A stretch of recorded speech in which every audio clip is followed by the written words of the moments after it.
Hey guys, Moasie here. We're recording this a day before Ritual League begins. I just want to take a moment to quickly go over our league starter and overall plans for the expansion.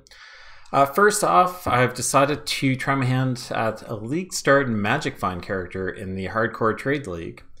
The goal is to go Caustic Raider and take advantage of all of the new quality of life improvements introduced with the patch. So what I have in front of me here is the level 90 skill tree that we'll be aspiring to. So as you can see, quite a bit of life. We're sitting at 249% increased life from the tree with 3 sockets. If you get 7% life nodes in each of those, that puts you up at 270% increased life overall, which is pretty insane. The only items I have equipped in this path of building right now is a +3 bow, Kintsugi, and a Ziri step. So really with any 30% move speed boots, you're looking at 110% move speed. If you get the Uber Lab move speed enchant, that's 120.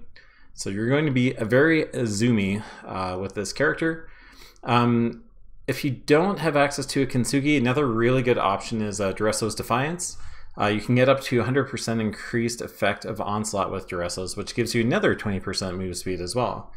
So with the boot enchant and with the Duresso's, you're actually looking at somewhere closer to 152-ish, I believe move speed.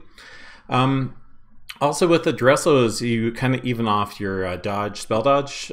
So it would put you at 61 dodge, 61 spell dodge.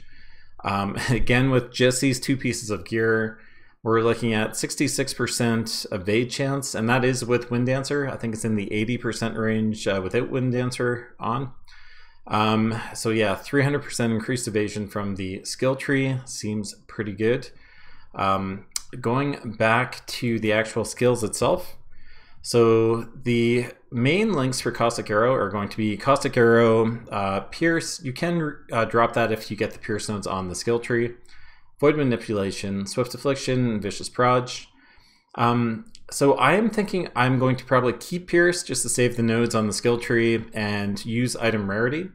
So we're going to be doing a Magic Finder, as I mentioned. So I'll be utilizing a lot of Magic Find uniques, probably starting off with an Orises and either Inventor's Gamble. Even an Anvarius isn't too bad at league start.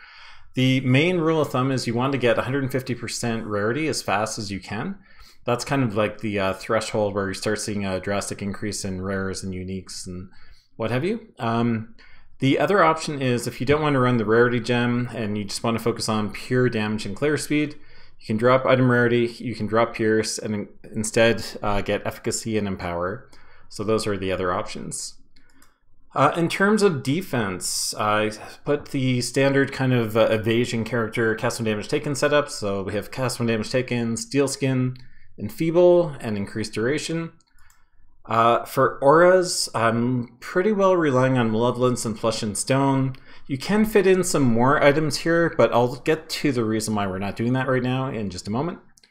And then for movement, we're using Dash with Second Wind. So we already have an excessive amount of move speed, so Dash and Second Wind just kind of helps us get out of some tight situations. So that's good. So why do I only have 2 4 links here and our main 6 link that we'll have in our bow? So the main reason is, in addition to stocking up on Magic Find gear, we're also going to be leveling up gems and making money from that. So with our current setup, just using these gems, we have space for 16 gems, including our offhands, that we can level up and flip and make some money off of. And not only that, we can also vol them and get an additional level on our Caustic Arrow to help us do more damage earlier in the league and therefore speed up our runs and make more money overall. So that's kind of the plan right now. In terms of leveling, you do kind of want to start the first few acts going a bit glass cannon-y. So I'll actually start off with getting the Proj damage nodes at the top of the Ranger start.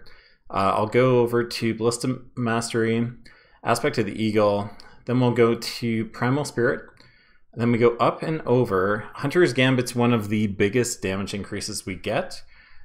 So from there, I'll go up, I'll probably pick up Entropy, and at that point you can decide if you want to start filling in the life nodes here, or if you want to go to Coordination and get Blood Siphon. But yeah, at that point, I would definitely recommend filling it more life nodes. Around Act 3, you can actually respec some of these proj damage nodes to respec to the pathing down below to get more life, and that should make you more than tanky enough. The other interesting thing, since it is Ritual League, we are going to have access to quite a few, I think, pretty good rares and leveling uniques if you do the League mechanic as you level up, which I do plan on doing. So I think we'll be pretty good for that.